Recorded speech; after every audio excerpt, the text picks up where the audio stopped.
Hello, good afternoon, and welcome. Thank you for joining. I'm Marion. So, welcome. You are in the call for the first live drop-in session for Global Water Centre's solar-powered water systems. So, welcome. You're in the right place if you're here for this. I'm sharing my screen. So maybe Marion, just confirm that that's working your end. Fantastic. Um, great. Welcome. Whilst we wait for others to join, please do type in the chat to introduce yourself, your name, the organization that you work with, where you're calling from, or if you want to raise your hand, you can unmute and speak as well. My name's Tom Russell, calling in from the UK this afternoon. Hello, everyone. My name is Marian. I'm the co-facilitator with Tom for this course, and I'm calling from France. It is 4 p.m. almost here. Thank you, Manuel. Yes, Frank, I can see you've activated your microphone. Go ahead. Hello, my Hi. name is Frank Michael Msekenge from Tanzania. I'm working with ECOPO, that is the Africa Crude Oil Pipeline from Totare. Yeah, thank you. Great. Karibu, I think. Welcome back. Asante sana. Very, very good. The limited Swahili that I know. Okay, welcome. Great. Tanzania, fantastic. Do we have anybody else from East Africa on the call joining us? Feel free to unmute if you want to introduce yourself or use the chat function in Zoom to introduce yourself. My name is Mbude of South Africa. The line was a bit difficult to catch you there, Gerald, but you are welcome to repeat yourself if you'd like. From East Africa. Ah, I hear Magua. From Uganda. Ah, great. Magua John from Uganda. Welcome. Thank you, Magua. Glad you can join us. And I think the Gerald, I think you were hoping to say a few words. Please do unmute if you'd like to speak or type in the chat. Yes. Thank you. Yeah. Thank you, Tom. Hello, everyone. My name is Gerard. I'm from Madagascar, and I'm glad to be part of this online course and scholarship for this water supply system provided by water solar panel. Thank you. Thank you so much, Shroud. Welcome to the course. So that's right. The course, we use the acronym quite a lot, SPWS. I often get caught out on remembering the full name of this course, but it's indeed Solar Powered Water Systems. Solar Powered Water Systems. So this is 101. So you may already be familiar, but with the Global Water Centre, we have a 101 course. And then Marion, is it 201, the other course? 201, the next course. Yes, it is.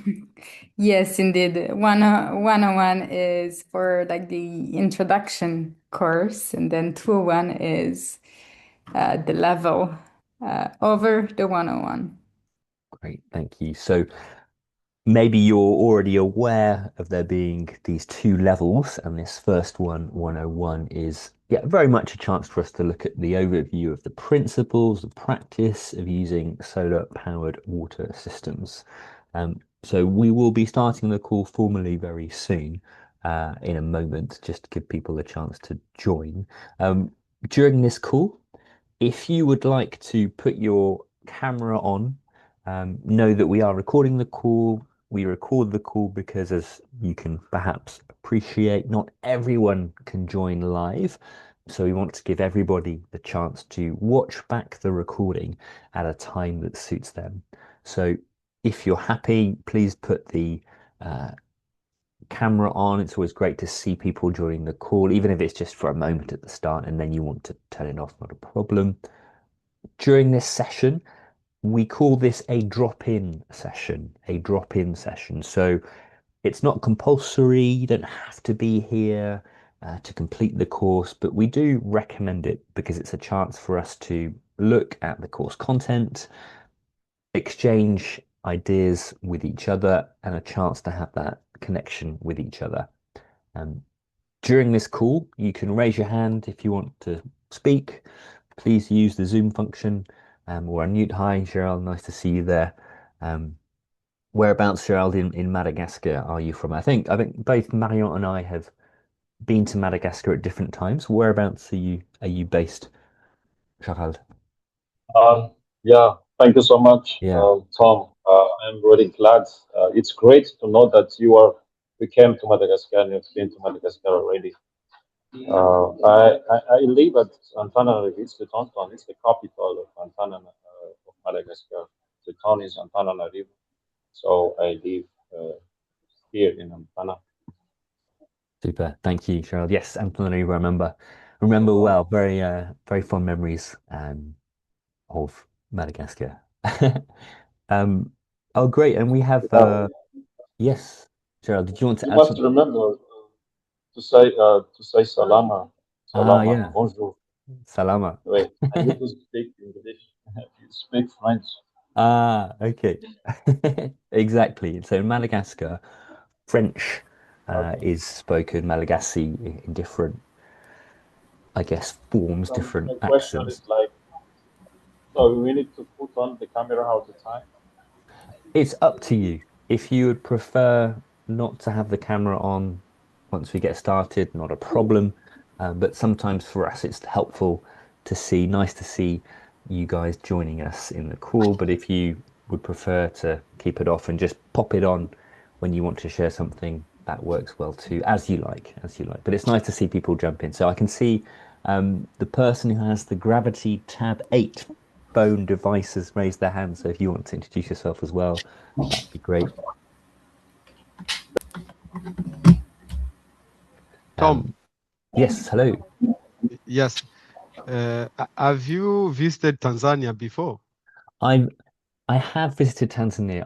I went to play football in Tanzania. I was part of a football team from the UK. Went out, and I remember running around in defence trying to mark my man. Which Very city hard work. exactly? We were in Arusha. Ah, Alusha, Alusha. Oh, okay. So you ran that Mambo and they how to greet in Swahili, right? A little bit, but I hear nowadays people say Sasa. Is that correct? Yeah, that is correct. It's Sasa. That's like the current way to say hello. Sasa. No, no, no. Sasa is Oh, just now. Yes. oh. Well, I thought maybe it's in Kenya where they use that, not in. Maybe in Kenya, but in Tanzania, sasa means now. Ah, okay. Yeah. Oh, okay. Interesting. Well, Jambo. It's a Yeah. Jambo. Ujambo, si jambo. Very good. Very interesting. Nice. Thank you, Frank. All right. Thank Okay. you. So Frank, also from Tanzania, fantastic. Um, I can see somebody's hands raised. Please do unmute if you'd like to jump in and introduce yourself. Hello, good afternoon. Hi. I'm Miriam Fly. Hi, I Miriam. work for the Water Resources Development and the Means of Water Development and Sanitation, calling from Zambia. Thank you. Great. Welcome. Is it Miriam? Yes, I'm Miriam Fly, Miriam, fine. Thank you. Great. Zambia, Great. for Water Welcome. Sanitation. So, yes, thank you. Welcome. Super. Um, Thank you. I can see other people introducing themselves in the chat. If you haven't already done so, please do introduce yourself in the chat. Maybe just your name, the organization that you are working with or represent, and the country you're calling from, um, so we get to know each other. So this live session that we have together, it's scheduled for 1 hour, but we do have a bit of capacity to go beyond that if there are lots of questions or if there's elements we want to go into in a bit more depth. So this first live session that we have today is an opportunity for us to get to know each other a little bit as we start this course, and also become familiar with how the course works. We'll look at the schedule, how you can access the platform, but also we'll look a little bit about, well, what is this course about? So we're going to hopefully have a chance to clarify and explain and look at what are we hoping to learn through this course. We have six weeks together. Um, Yes, thank you. Hi, Marissa, calling in from Switzerland with Earvag, and hi, Miss Fan from Ethiopia. Fantastic individual consultant from USSD Wash Projects. Great. Welcome, Humayun from Zambia. Anthony, welcome, also from Uganda. And engineer John Kiza. Dorcas, welcome. Emmanuel, welcome. Great. I'm recognizing a lot of names from our forum, so perhaps you've already gone into the platform. We've asked you to kind of introduce yourself through the platform. Great. So you may have already heard of the Global Water Centre. This might not be. So hands up if you've already done a course with the Global Water Centre with the Zoom function, if you can, or type in the chat. Have you already done a course with the Global Water Centre? Are you already familiar with how these courses work? I can see a few thumbs up coming from Emmanuel. Great. Great. Welcome, Dickie from Malawi. Fantastic. Great. Clarice has already had experience, it looks like. Dorcas, fantastic.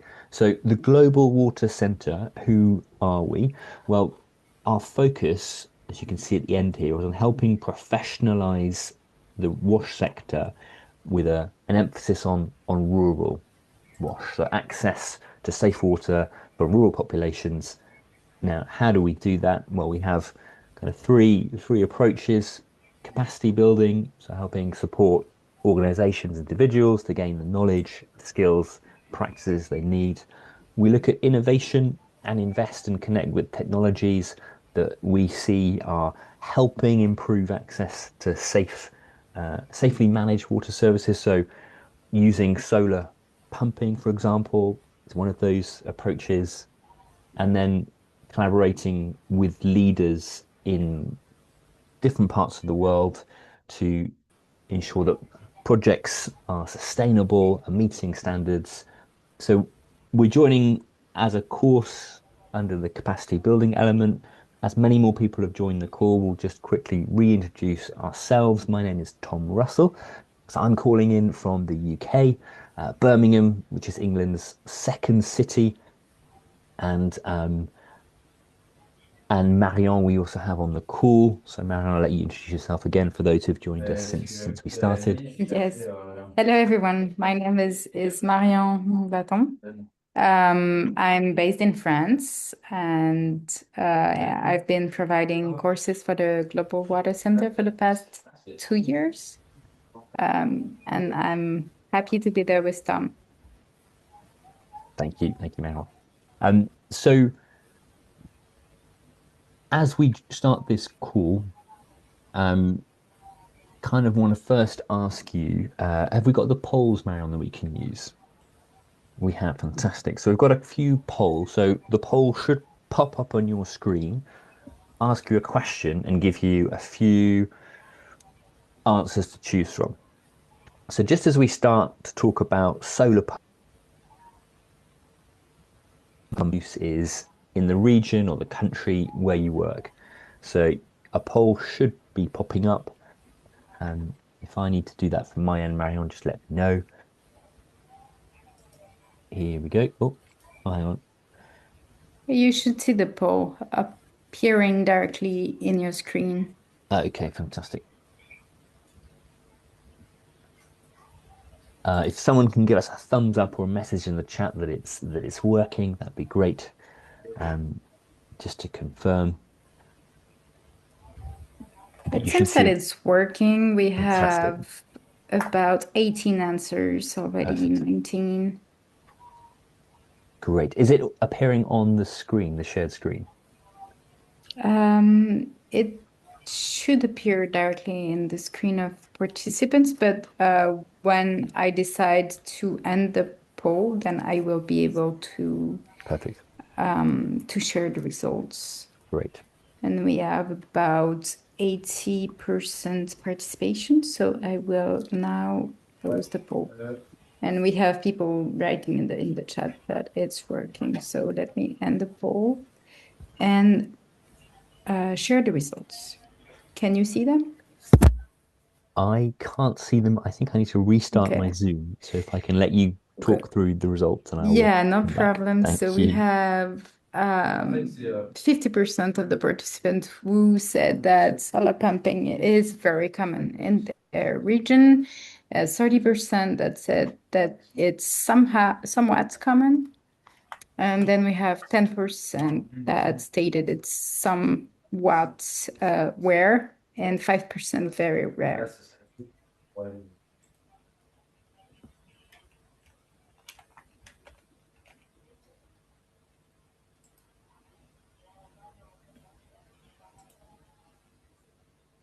I don't know if you're still here, Tom.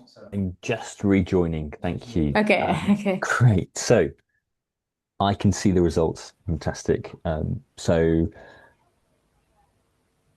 most of us, it's common or somewhat common. Great. And we can go on to the next poll, poll 1.2, and I will re-share my screen.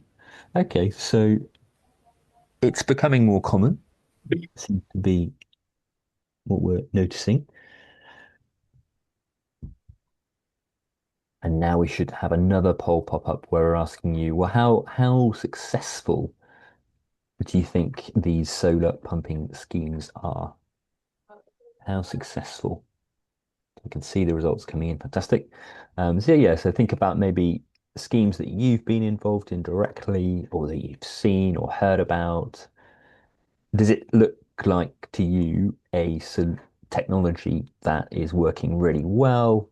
Um, I think sometimes for technologies that are emerging, uh, there can be a lot of uh, discussion that this is fantastic. It's going to solve all our problems, and keen to see how it plays out in reality.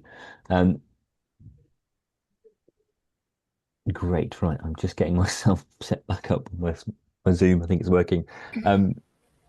Great. So somewhat successful is leading the way in this poll. So over half of us, 65% are saying it's somewhat successful, but still a good 30% saying very successful. Okay, so it seems like it's a technology that is becoming more common in the areas where we're working, but there seem to be some somewhat successful in its application. So we're going to start off by diving into that a little bit more. So you can. Are we ending that poll? Does that poll end by itself, Marion? Or yeah, fantastic. Thank you. Oh So, no, I ended it. oh yeah, that's Every time I will end a poll if it has more than 80% participation and I see perfect. it's not decrease, I will do that. Thank you so much. So welcome if you're just joining the call. We're looking at the introduction to this course for solar powered water systems for the Global Water Centre. So if you're joining for the drop-in, you're in the right place. We had just been looking at how common solar pumping systems for water supply are in the countries and locations where you're joining. We were saying that, well, for most of us, it's common.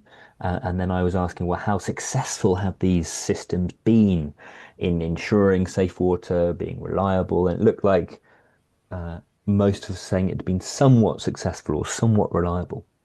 So just out of that, if you'd like to share, you can type in the chat or you can raise your hand to unmute and speak. What are the opportunities? First of all, let's start with that. What are the opportunities of using solar? So we're thinking water supply, most likely rural areas. What are the benefits, the opportunities of using solar power for our pumping? So we're looking at pumped supplies, boreholes, groundwater, most likely rural. So if you'd like to type in the chat or raise your hand, what do you think from your experience are the um, opportunities, benefits to using solar?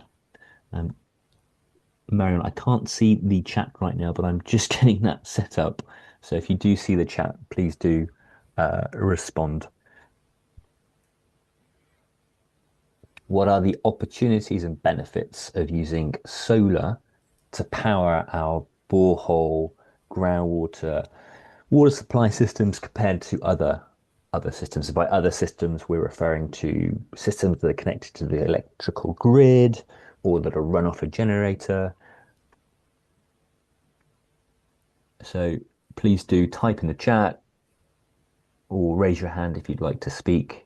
Great, thank you. I can now see the chat, which is encouraging. Welcome, Santos. Welcome, Miskana. Right, Dicky saying low cost of operation. So what are the low costs? And Frank as well. So the benefits of using solar, we're saying that it's lower operation and maintenance costs. You want to tell us a bit more about what makes it cheaper than other methods. Thank you, Engineer John. Carbon reduction, exactly. We are producing less carbon with a PV generator compared to, say, taking electricity off the grid or diesel, where we're using some sort of fuel unless the grid is also supplied by solar power. Thank you, Messina. So Messina is saying that over the longer term, we can expect the operation cost to be low, perhaps low compared to other costs, say a generator supply, but what about the grid supply? Will that also be applicable? Um, Thank you. Yeah, Kiba's raised a good point there. So it might not be over the long term. The cost of electricity, I don't know how that would compare from location to location off a grid compared to solar. But if you're working in an area where the grid isn't available, like Kiba has highlighted to us, then this can be a really good option because, especially for rural water supply, it can stand alone. You don't need the grid connection. Thank you, Bang Banguma, explaining that yes, water supply systems that are powered by solar have much lower operational costs compared to electricity and generator powered systems. So we're starting to see the benefits, and thank you, you can see it being summed up here: durability, sustainability. So good questions, and I think we'll dive into that in a bit more during this course as well. Lower electricity bills. So we haven't mentioned the costs yet, but that's, I think, a really important piece because here, as Miss Garner has also raised, there's no fuel costs.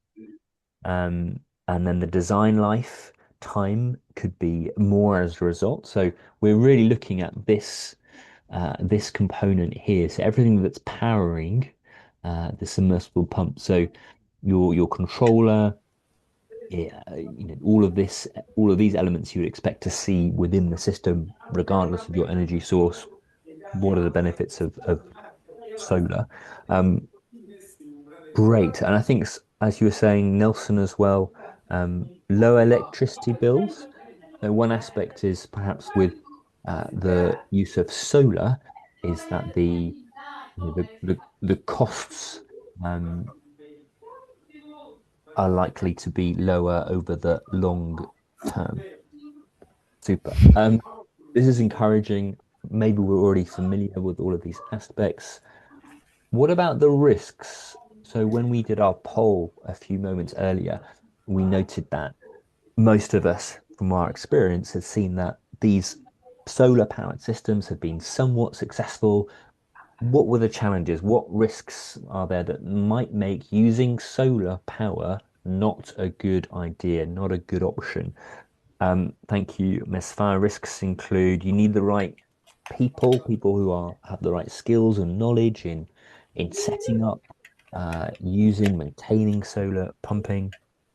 Um, oh, thank you, Marissa. Yes, groundwater. So if we've got solar power, perhaps there might be the idea that, oh, we can pump as much as we want now because we've got all of this sun energy that we can use.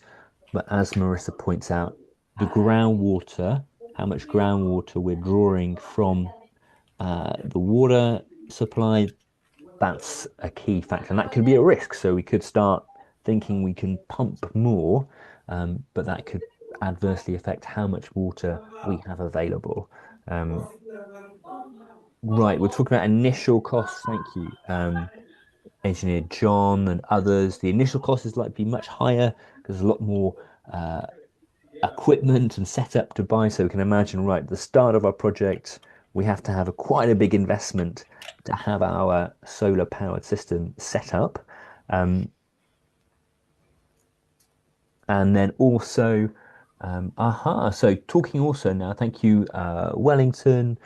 So in some areas, the it's not, that's right, it's not just about having the sun in the sky, but it's also about, well, what's the that level of irradiation that you get at that location? How does that change during the day, during the year?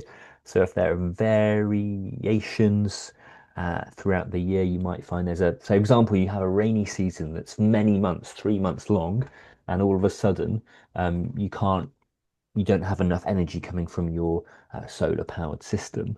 So these are the risks that we also need to be thinking out. Vandalism, yep, thank you, Judith. That is sadly something that we need to be aware of. These new solar panels have been installed, say, in a remote location, and they can be quite attractive to people who are looking to, yeah, take advantage of that. And theft of panels is a key issue. So this is great. I think we're really thank you for your sharing. I'm just going to take a moment to go through the chat so I don't miss anything. And yeah, so Bangumi, you're saying, well, if the rainy season is long, perhaps you need a backup system. So hybrid systems can often be considered. Maybe you can see the benefits in your location of using solar in terms of the lower operational running costs, less carbon emissions, but because of the limitations of the solar irradiation and the long rainy season, you need to have a period where you can either connect to the grid or you have a generator system. Perhaps a hybrid system is still performing better for you and is less costly than other purely using um, generator system. Um, Great. Others have mentioned um, other ways maybe to get around that. Okay, do you need to have additional batteries? How do you store that power? These are really, really helpful questions. So what we're starting to do, we're starting to analyze, right, is solar pumping the right choice for us in our context? Is shifting to solar energy the best thing for us for our water supply? And essentially, this course that we'll be looking at together, so we have a good, I think, 5, 6 weeks together. I'll present the course learning outcomes and I'll present them one by one. Um, so in this course, we're going to be looking at, well, how applicable, how appropriate is using solar as our supply of energy for our water supplies, for borehole pumping in our location. So the goal of this course is to help us become more equipped to make those decisions, to make that analysis. Um, and as we've already started doing here in the chat, to be able to assess those opportunities and risks that come with considering solar water pumping. With the goal that water services are equitable and sustainable. So that's what we're working towards. And so just sticking with assess. So kind of a next question for us, and feel free to raise your hand if you want to speak or continue to type in the chat. How do you normally go about assessing a technology? So say you've got a new technology that you're working with, something comes to you to your desk or is in a meeting and someone says to you, we should be using this new technology, say solar pumping. How do you normally go about assessing whether that new technology is the right one for you, is appropriate for your context? What sort of questions will you ask? If you can type in the chat, or if you'd like to raise your hand to unmute and speak, that works well too. So what are the questions you're thinking when you're analyzing a new technology? It doesn't have to be solar. So you can think of other technologies, maybe a water filter, household water filter, that's now newly available that you want to consider using in the area where you work. How do you go about assessing whether the technology is right for your location, for the people that you're serving? What questions come to mind? So here we're asking you to think maybe a little bit beyond just the technical aspects, which are really important, but how do you assess that, yes, this technology is the right one? So if you'd like to unmute and speak, raise your hand or type in the chat. How do you assess that solar pumping, this new technology? Oh, TAF. Thank you, Fairwire. TAF. Can anybody tell me what TAF stands for? What TAF means? TAF. Fairwire has given us an acronym. I'm curious to learn more. Farron, if you'd like to tell us a bit more about TAF, please do. Wellington is also familiar with it. Technology Applicability Framework. Technology Applicability Framework. Can anyone tell us a bit more about what the TAF is? If you'd like to, yes, Akula, Natalia, would you like to, or Miriam, sorry, would you like to, Miriam, if you'd like to tell us a bit about how you assess technologies, please do go ahead. No problem if not. So a few of us have mentioned this tool. Can you maybe just raise your hand in the Zoom function? Are you already familiar with this tool? And I won't share it just yet, but it is the tool that we'll be using during this course. So if you can raise your hand in the Zoom function to indicate if you're already familiar with the tool, that'd be great. And we get to see a show of hands. Great. Yep. So thank you, Miriam, Marissa. Great. So there's a few of us who've already had this tool. So this is the tool here. So this is an overview.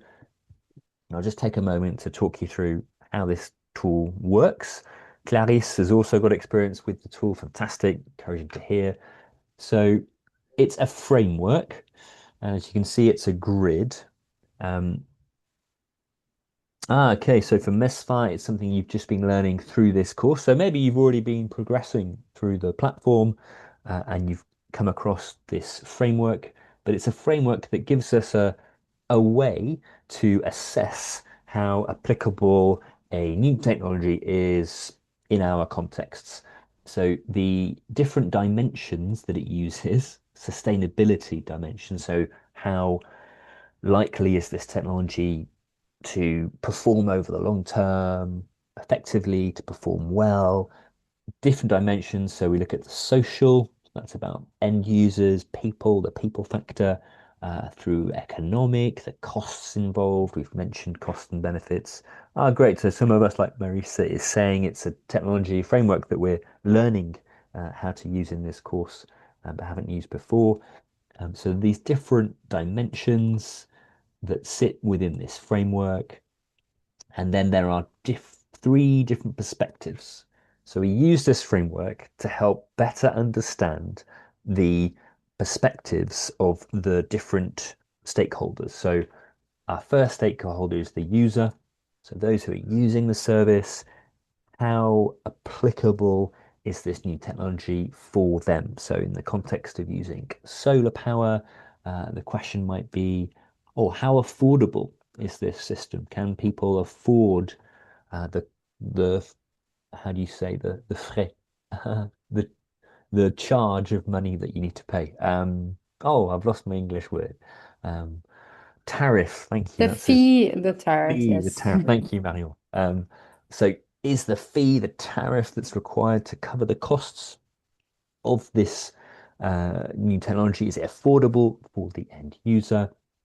Early on, somebody mentioned the need for having the knowledge, the skills to be able to install these new systems, look after these systems. So skill and knowledge, that is one of those dimensions.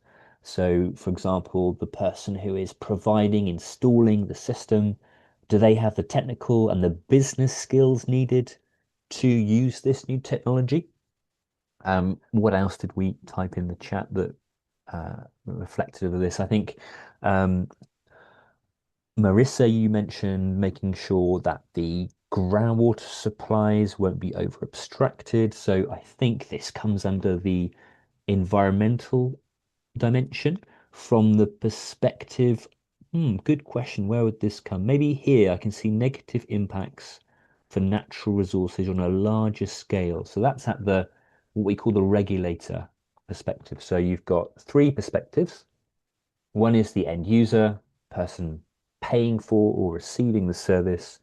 You've got the middle person. They are the one either providing the service or providing uh, maybe they're contracted to look after the water supply system after it's been installed. Perhaps they're the ones who are selling the solar panels. And then you have the regulator, also known as an investor. So they might be, from the economic dimension, they might be the one putting the capital expenditure into the project. Many of us highlighted how the initial costs for a solar powered scheme can be much more than other power supply systems.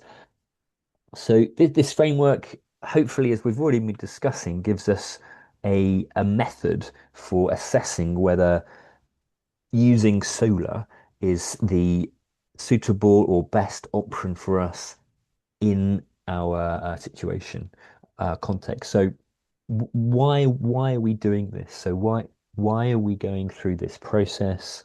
Um, what are the benefits, do you think, of working through this sort of framework before we then go ahead to install our system? Um, Maybe you can type in the chat or raise your hand if you'd like to unmute and speak. What do you see the benefits are of using this framework to assess, to evaluate using solar as a technology um, before going ahead to make plans to install, to use this method? What do you think the benefits are of using this framework? Just give you a moment to think about that. Maybe think about some of the factors you can see on the screen. Yeah, thank you, Miss Ganna. So it's a new technology, and you want to make sure what you're designing isn't going to fail. So to avoid failure, you might find that, oh, technology, how reliable is the technology? So that's something that this framework helps highlight for us in our context. How reliable is this technology? Thank you, Baguma.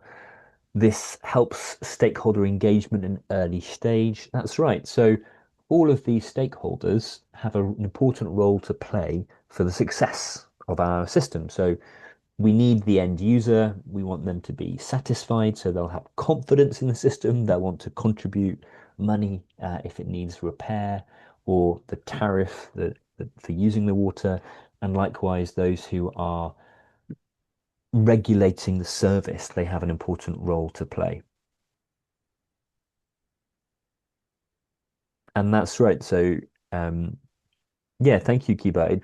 This gives us a rounded approach, a holistic approach. So we look at not just the technological issues, not just the social and economic, but all of these elements that are required for a technology to perform well, to have everything it needs to perform well in a certain context. So this is the approach that we'll be using in this course. One thing I just want to kind of highlight with this is that I won't go into too much detail because you'll see it soon enough. But to have an idea of how it works, just very briefly, it's a little bit like a traffic light. So this I love. It's a robot traffic light that I remember seeing when I was working in the DRC, DR Congo, and these colors, as you use this tool, you'll see there's an Excel file and there are questions to ask, and it does require study, research, getting information. But once you have that information, it gives you a summary for each of those areas, those factors. If it's green, that means things are looking good. This suggests that for this particular area, so users from a social level, using solar will perform well is a good idea. Red, as you can imagine, means, oh, stop. It doesn't mean don't continue, but it does mean stop. This needs to be addressed if you want to have the best chance of having a successful system. So we'll be using this framework through the course. You'll see there is a case study that we're working through, and it follows this traffic light system. And that helps us with the time we have to focus on those areas that need most attention and hopefully see anything that's red move to yellow or to green. Or we might find that actually, after all of this research, solar power is not the best option for us. So, ah, good. Frank's got a question. So yeah, please do these drop-in sessions. It's a great opportunity for you to come with your questions. So if you do have questions, please at any moment during the call, raise your hand, type them in the chat.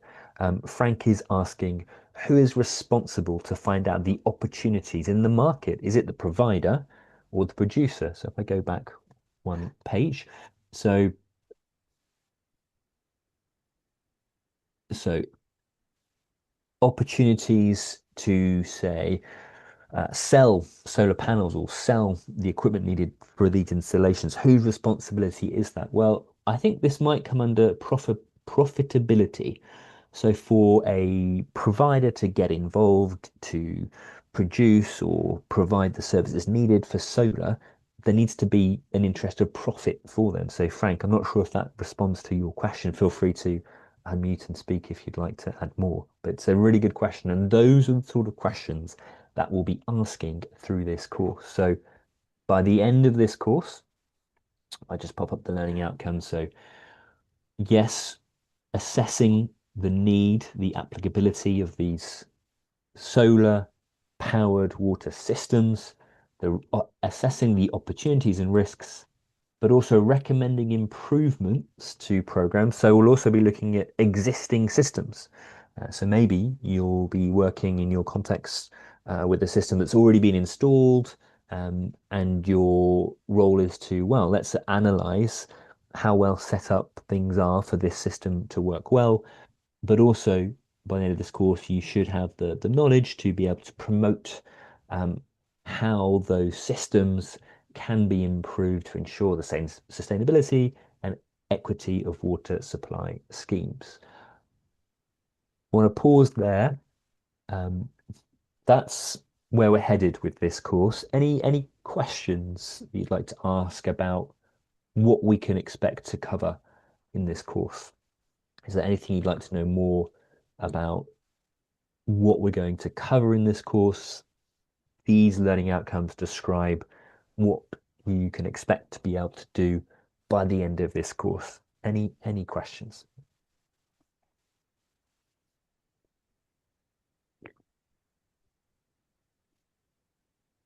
Just give us a moment. Great. So great. Thank you, Wellington. You're asking, how do we participate in the assignments, discussions? No, that's a very important question. So we can now shift across to look at how this course is set up and how you can engage with it. We've got about 20 minutes or so, so I will move on to that. So the calendar, as a reminder, this is week one. So this calendar that we put together, you should find in the opening page of the platform. I'll jump to that in a moment. This is a recommended calendar. So you are free to progress through these modules quicker than this if your schedule suits you better to do that.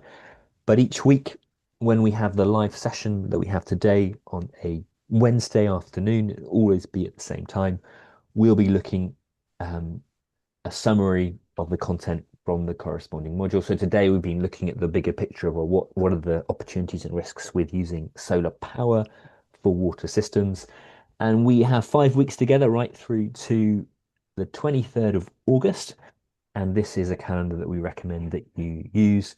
So we're going to jump over now to the course. So can you raise, oh, do we have another? I'm going to go to the course page. So if you have any other questions about the content, please jump in. But for the rest of the session, we're going to look at how to navigate the course and how to get the most out of it. So you should all have access to the platform. If you don't, do let us know, myself, Marion, or the learning team at Global Water Centre. So as you open the course, this is what you should reach. The main content of the course that you work through. So for each module, you'll see there's the content itself. And this, when you click on here, should open up. Just taking a little moment on my screen. And this is designed to be interactive with activities and games. Might be that my connection is a bit slow. If you are discovering your connection is slow, here we are, great. So the module one is the content that we encourage you to work through each week. If you're struggling with your internet connection, you can find, I think, here we go. If you scroll to the bottom, suggested resources, you can find a PDF of the content from the course section in a PDF, which you can download and refer to and work through offline. So it's the same content.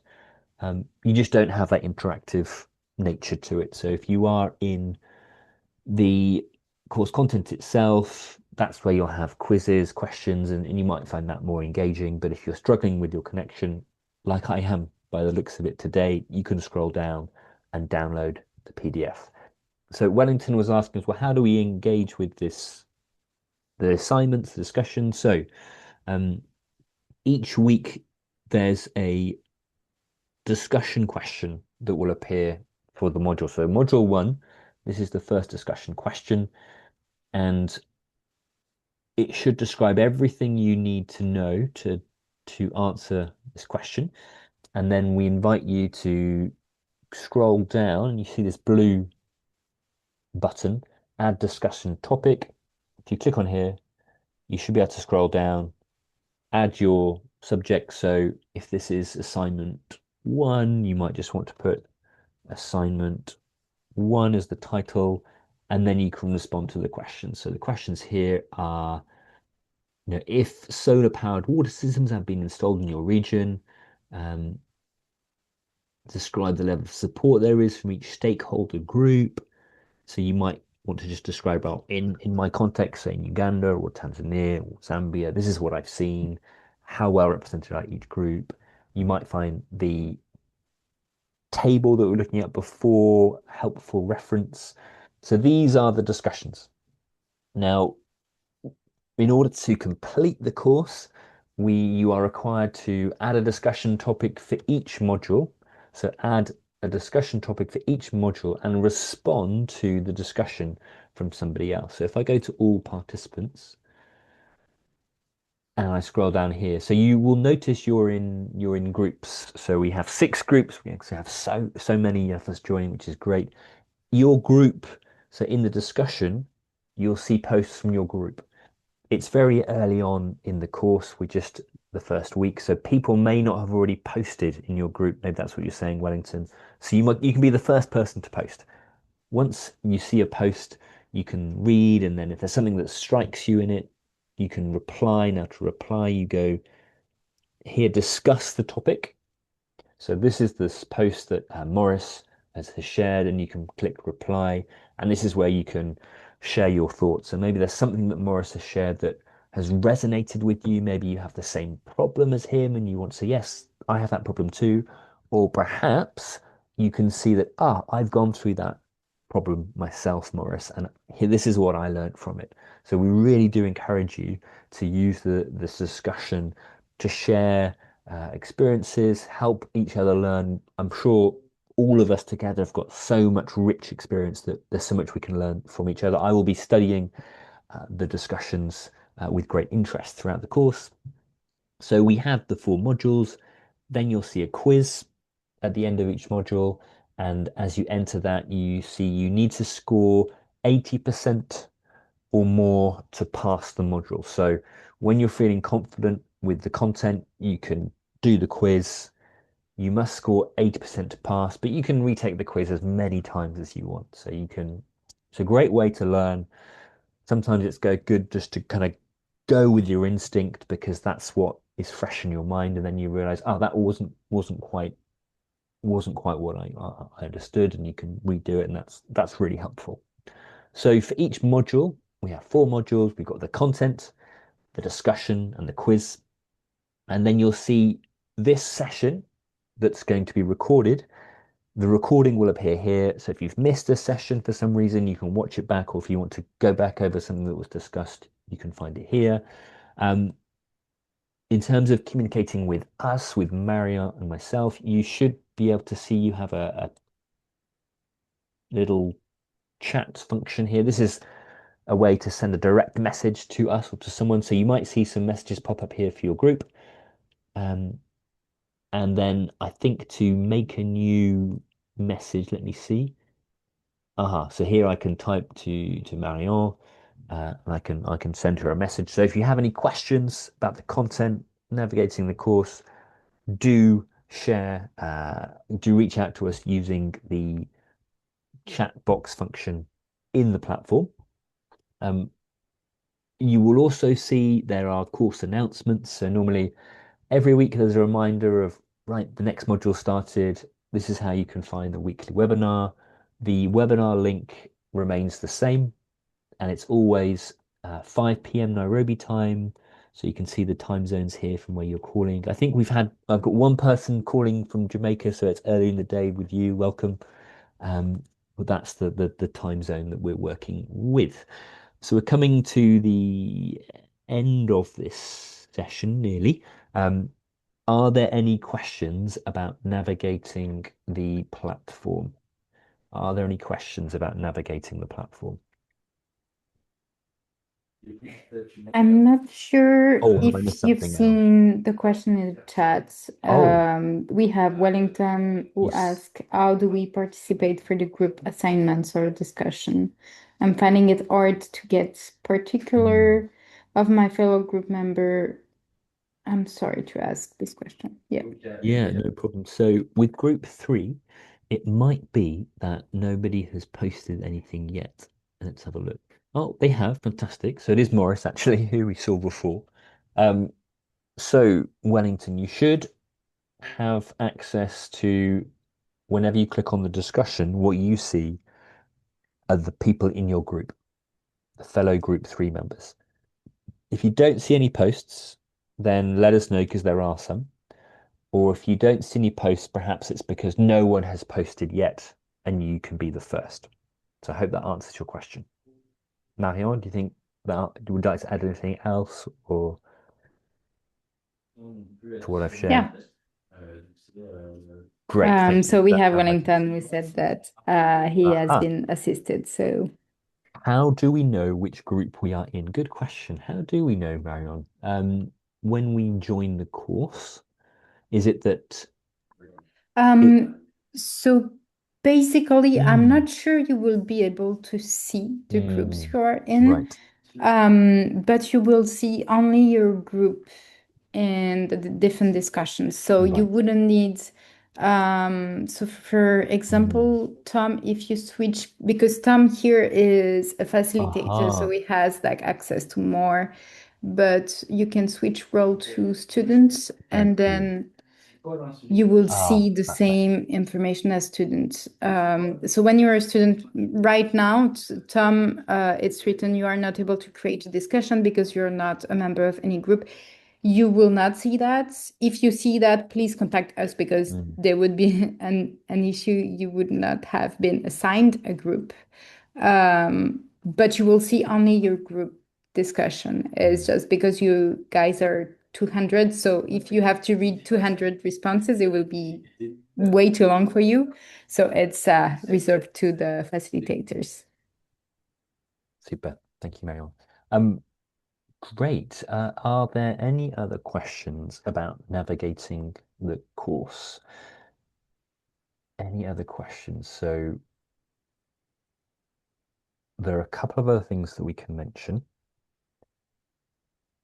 One is if you do have questions about, great, we've got some, I think these are presentations, which is fine, but questions that you have that are general to the course content that you think other people may be interested to know the answer to, that you want to ask us, the facilitators, you can post them in questions and answers. Everyone sees these, whatever group you're in, everyone sees these. So sometimes if there's a nagging question you have about solar pumping, or maybe it's slightly outside of what you're seeing in the course content and you're curious, feel free to ask a question and we will do the best, Marion and myself, to respond, or perhaps other people on the course will also be well placed to respond to that. So the difference between the discussion is for you to respond to the question we're asking you, but you can use this space also to then follow up with questions of your own about the discussion. And then the question and answers are for general questions. So general questions about the course, the platform, you can post them here. And we also have a WhatsApp group. So Marion, this group is there for you to receive announcements. That's correct. Yeah, this group is mostly to receive reminders of the announcements that you will have in by email, but also it's to foster better communication between everyone in the course. And also because as facilitator, obviously we have 200 learners and we may not answer emails directly through the platform. If you have a question, you can ask it in the WhatsApp group, and maybe your colleagues from the course can answer it for you as well. Even though us as facilitator will look at the WhatsApp group, but it's more discussion for you guys. Great. So yeah, we do encourage you to make the most of that. If there are no other questions right now for us about the content or the course, I have some questions for you. Aha, there is a question. Great. So Wellington, you're asking, are there any scholarships to further the study? So that's something perhaps we can respond to. I don't know what's available through the Global Water Centre, but let Marion and myself come back to you on that. So if you're on this course right now, it means your place is covered some way, which is good. I do have a question I want to ask you before we finish. So I've been on a few courses like this myself. Um, and sometimes an online course, there are things that get in the way. Um, get in the way for me to spend the time that's needed to, would you like to share, yeah, what challenges have you experienced? What barriers may hinder you from getting the most out of this course, from achieving the learning goals, your learning goals for this course? Um, if you'd like to share what those barriers are in the chat, we're just going to close by looking at those. Um, you may be inspired by the image, you may not be, but what are the barriers? What things hinder you from engaging in this sort of course where we have some live time together, but the self-study, there are discussions happening alongside.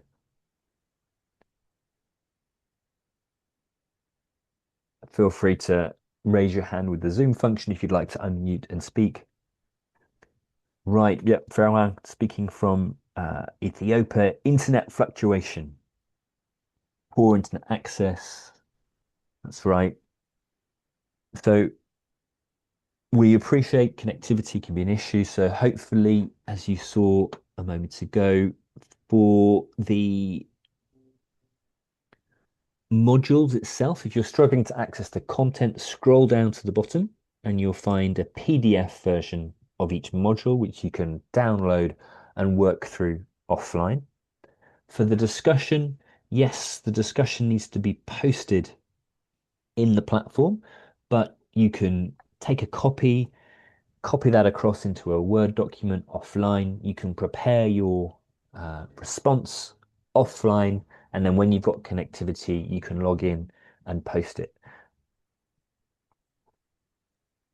Um, Hello, Tom. yes, hello, Yes, Tom. I Frank, think go ahead.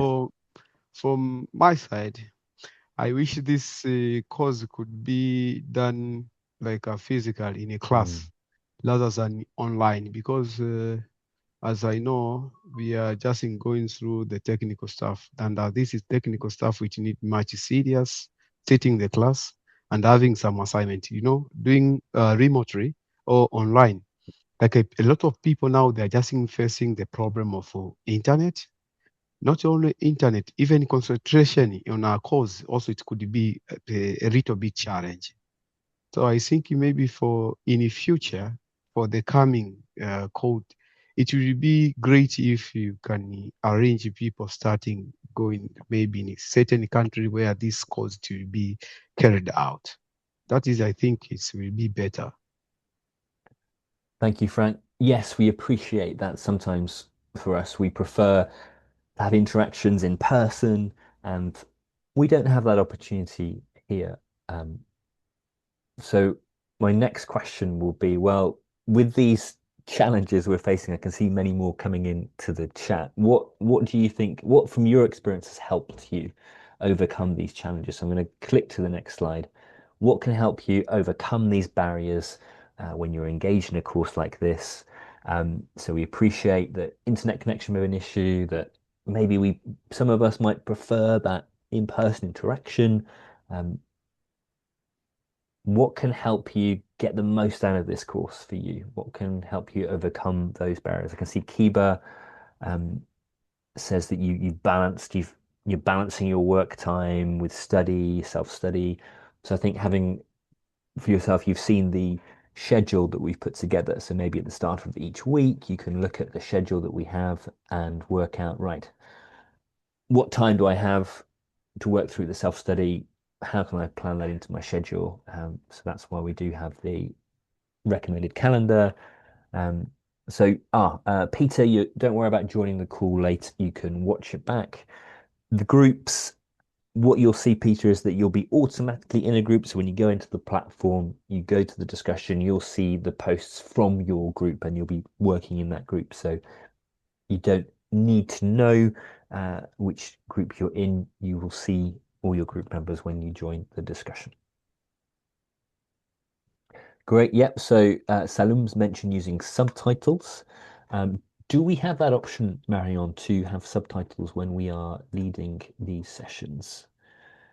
Good question. We will find out and look at that. You do you want subtitles in English or in another language? Ah, good question. So Salim, maybe you can clarify. Do you want to see subtitles pop up in English or in the question, the language, another language that you're using?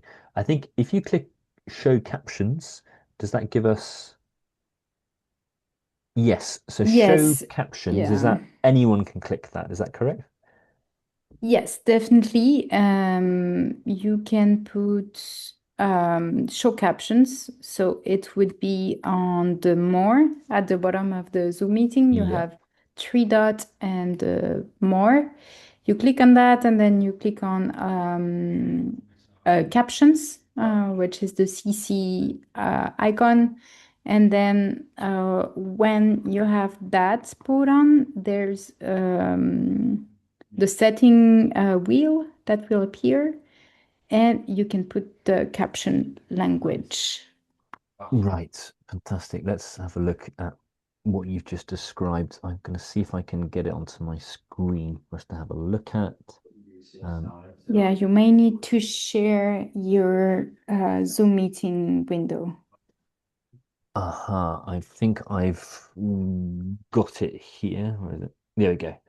So this is the three dots under more. If you click on here, I've activated captions, as you can see. And then did you say for the language that was under transcript? Is that correct? Or somewhere else? But Salim, your hand is raised. Do jump in. I can see you've got your hand Yeah, raised.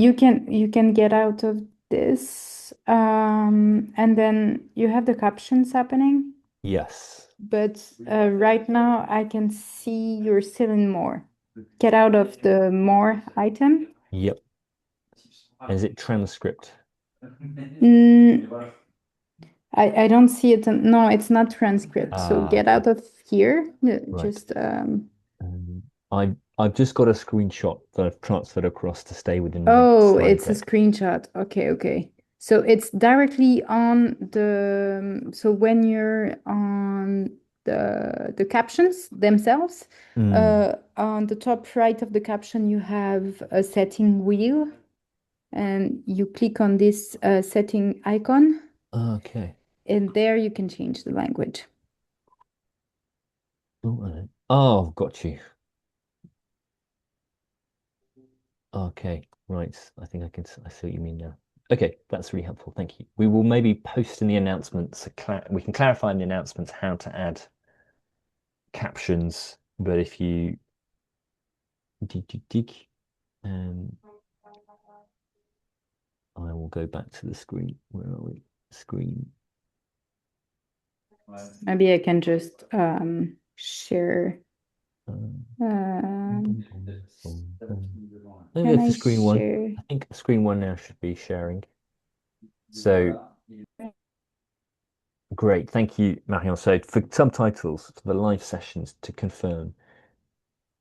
Oh, um, gonna keep transcription on. So more hide captions because I've just already put them on.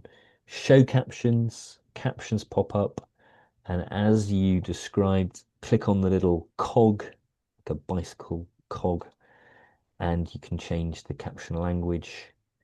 Um, so you can tell us if this is any good. Oh, well, that's for everyone, so I won't do that. So if I change the caption language, it's for everyone. Is that correct?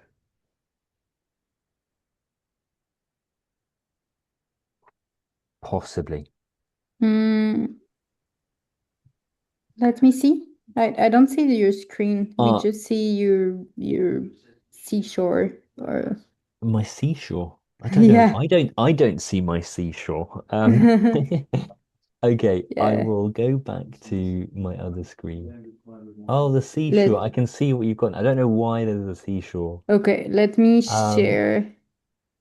my screen. Yeah, go ahead, share your screen. So I wanted to share something, but You've got a very big seashore, yeah, it's strange because more I of an cannot ocean. share yeah, it's the same. Right. So We will put an announcement about subtitling in once we've clarified how it works. But just as we bring this session to a close, is there anything you'd like to ask that we've not answered? I know Miriam, I can see you're asking, are we going to cover topics that are being suggested by the participants? So maybe just to finish, is there, yeah, what are you hoping to get from this course? What are you hoping to learn from this course? So maybe just to finish, what are your motivations? And we can finish with this question. What do you want to learn from this course? And I will see if I can get my shared screen back on the go. But just to finish, what do you want to learn from this course? And when we asked you to fill in the survey, I think originally we gave you kind of a free space to share, and I summarized that into hopefully what you can see on the screen. Uh, so just to finish, if you've still got the time, what do you want to learn from this course? What grabs you? What do you want to be able to do at the end of this course? I think my subtitles are now on the screen. So final question for today. If you'd like to share, what do you want to learn from this course? Feel free to unmute, raise your hand and speak. Great. Thank you, Miriam. So Miriam is sharing that she wants to know about the installation, the maintenance of solar powered water systems. So whilst we will be looking at operation and maintenance within the TAF, within the framework, what you will notice, we won't go into a lot of depth in that area, but I think you can see here there are different, hang on, trying to move this out of the way again. So under operation and maintenance, so the skill, so we'll be looking at, well, how do we assess whether the people who are going to do the operation and maintenance, do they have the skill set required? So we will be looking at these elements. And if there's a particular area within this framework that you are most interested in, then do go ahead and dive into it into more detail. Mulugeta, great. So what are the experiences globally? What breakthroughs have there been? Fantastic. So there is a course, there's some course materials, including, I got it here. Tick, tick, tick. I've got there's a book that I believe is in the resources. So I've just got an excerpt which should show the front page. Where is it? Here we are. It's a bit small now on the screen, but this book, top right hand corner, Solar Pumping for Water Supply, Practical Action. That's, I think it's in the resources section.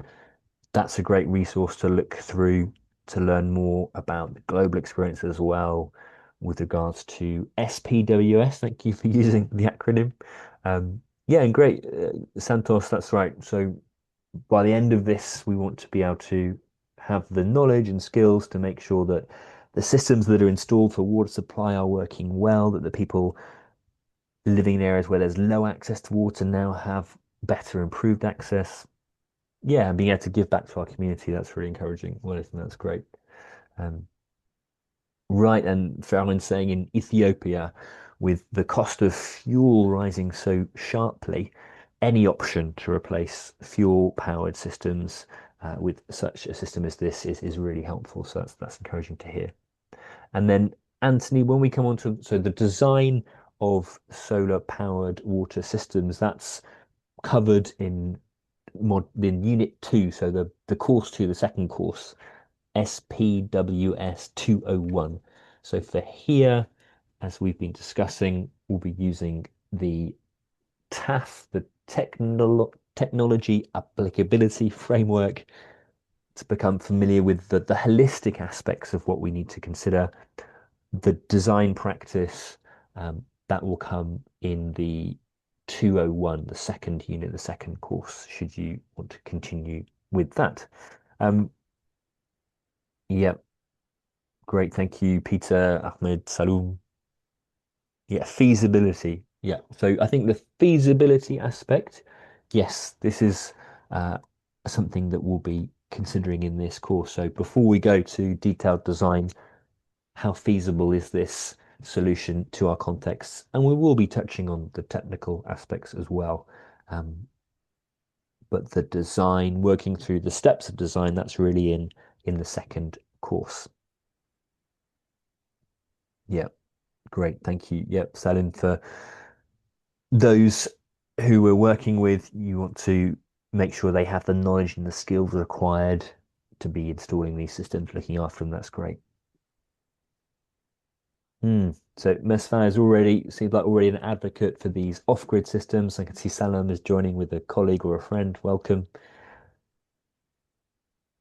Yeah, great to have Teofila's describing to have that overall understanding of solar power, how it's set up, what are the ingredients that we need for it to be successful, and hopefully this framework will help us get there. Fantastic. Any other questions or comments? Please do post them in the chat or raise your hand. We're now just over the hour, so if you have other commitments, feel free to sign off the call. But if you have some questions you'd like to ask, I can stay around. I think Marion can stay around for a little bit longer as well. And we'll just make sure we've covered any outstanding questions. So if you've got any more questions about the course or the platform, do stay online and ask them, raise your hand, pop them in the chat.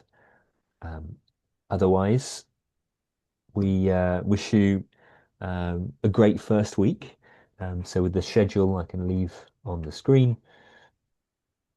So encourage you this week to work through week one, the content, look at the discussion, post your discussion response, respond to somebody else, and move on to the quiz. Great. Yes, thank you, Kiba. So Kiba's mentioned that they want to learn how to assess their current system, and that's something that we can use the TAF, the Technology Applicability Framework, for. So it's not just about thinking about new systems, but analyzing and assessing systems that already exist. Exactly. And great, yes. So Judith is also describing the monitoring of the performance of these systems. So what are the factors? How can we measure the monitoring the success of these solar powered water systems? Yes, that's something we will be looking at too. Yep, Ahmed will be looking at the cost and benefits. So I think within the TAF, let's see where that comes up. So we've got here is well potential for benefits for the user, and then the economic. So how affordable is it to the end user? How profitable is it to those providing the service? Yep. Fantastic.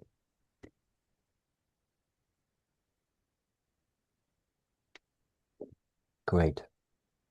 So any other questions, please do raise your hand or post them in the chat, and we'll stay online for a few more minutes. This recording will be available on the platform. Yep, thank you, Marissa. See you next week. Thank you, Froma. So if you, yeah, feel free to sign off, but if you will stay on the line for a few more minutes. Thank you, Filippo. And do introduce yourself in the platform if you haven't done so already, and we can all get to know each other. We've got a good 5 weeks together. Thank you very much for joining, persevering through my access issues, my internet issues earlier on, and look forward to, yeah, getting to know more about the context where you're working in and the key questions that you have going through this course. Yes, thank you. Exactly, Niskana, being able to assess existing services and look at what's required to make them as sustainable as possible going forward. That's great. All right, thank you so much. Feel free, any final questions, put them in the chat.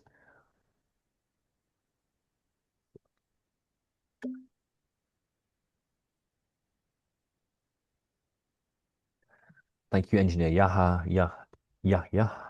Sorry, yeah. And we'll see those of you who can make it live. If you're joining not live, thank you for joining us. And we'll look forward to engaging with you in the discussion forum.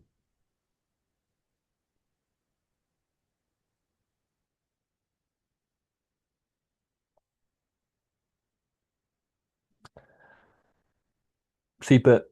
Thank you so much. Thank you, Miss Ganna. Fortunately, the captions don't correctly capture the names of everyone. Apologies. Thank you, Ahmed.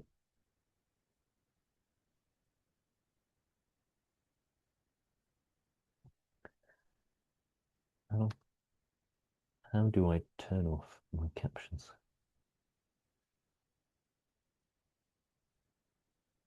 Great. Thank you, Peter. See you next time.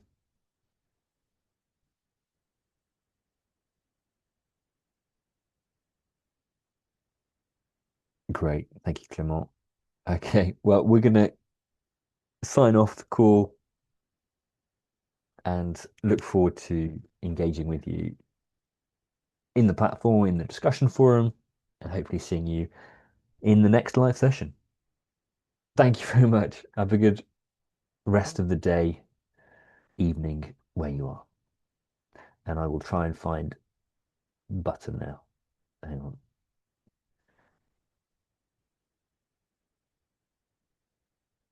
I'm not sure how to find the button. Aha.